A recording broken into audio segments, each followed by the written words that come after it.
There's something magnificent about watching someone in their 70s move through the world with quiet confidence, their eyes still bright with possibility.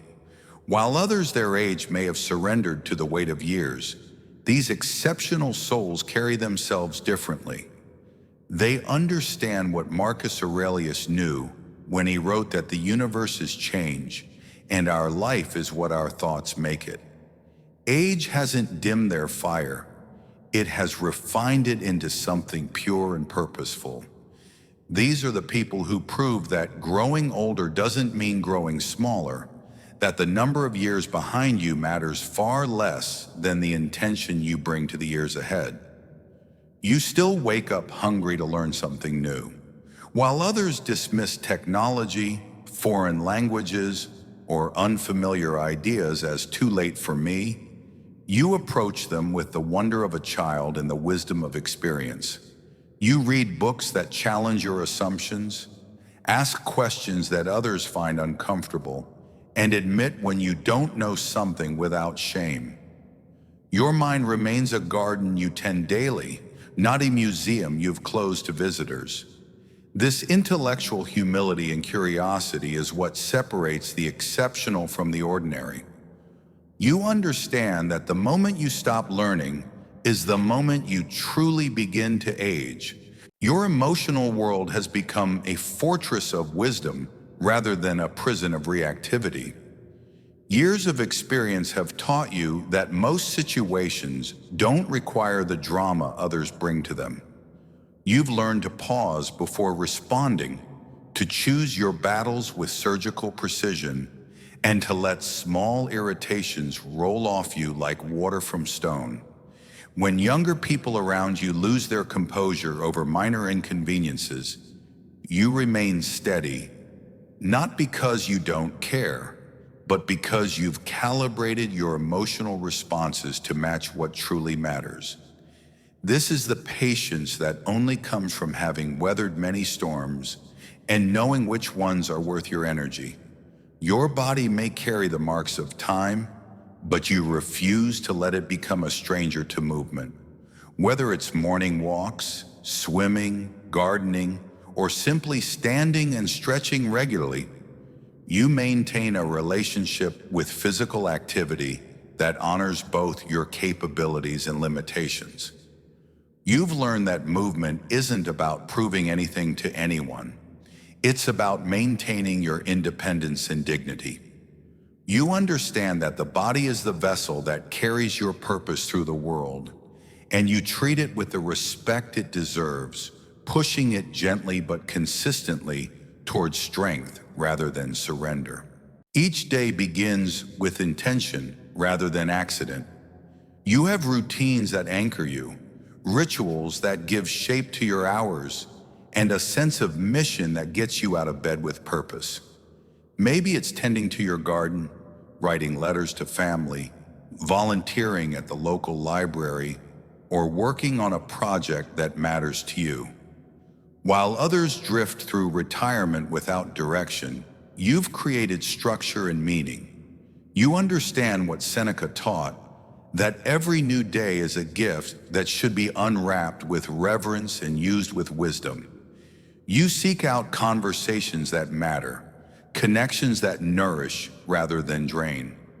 Small talk holds little appeal when you could be discussing ideas, dreams, memories, or the deeper currents of life. You've cultivated relationships with people who stimulate your mind and warm your heart, and you're not afraid to let superficial connections fade away.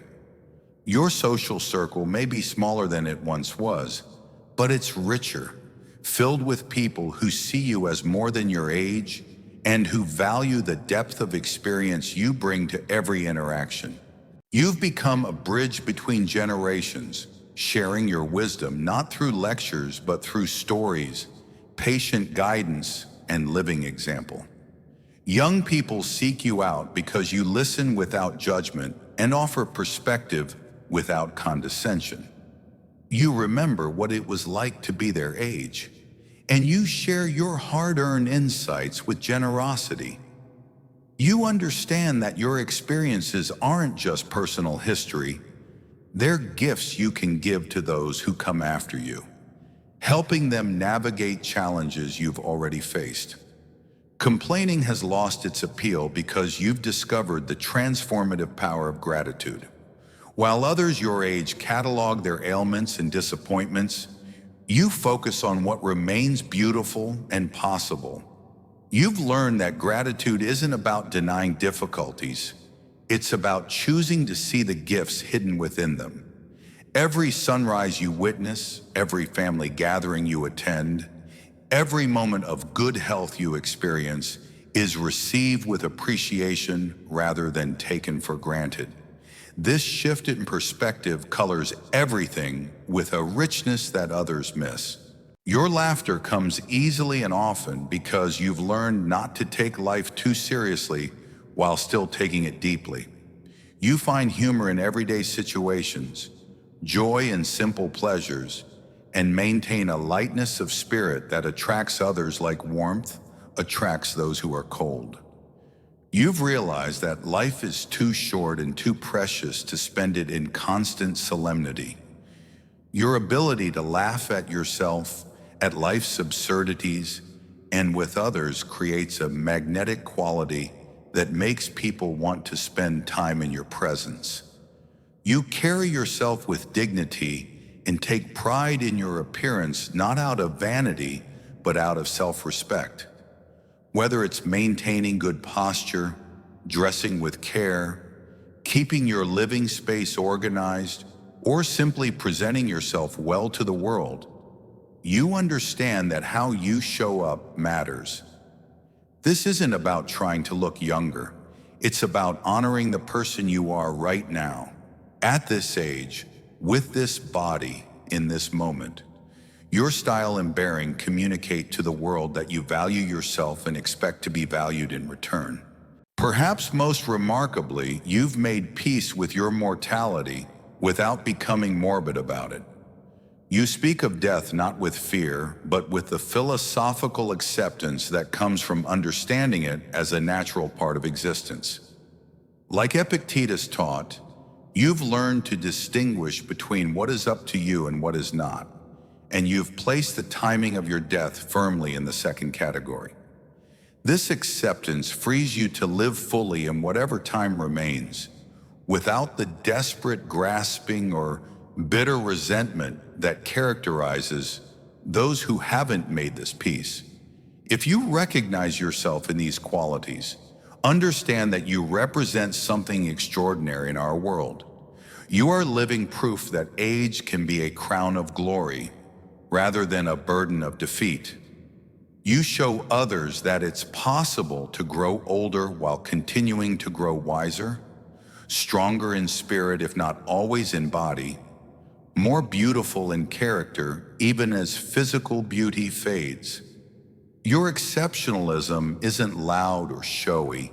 It's the quiet strength of someone who has learned how to live well and refuses to stop doing so simply because the calendar pages have turned.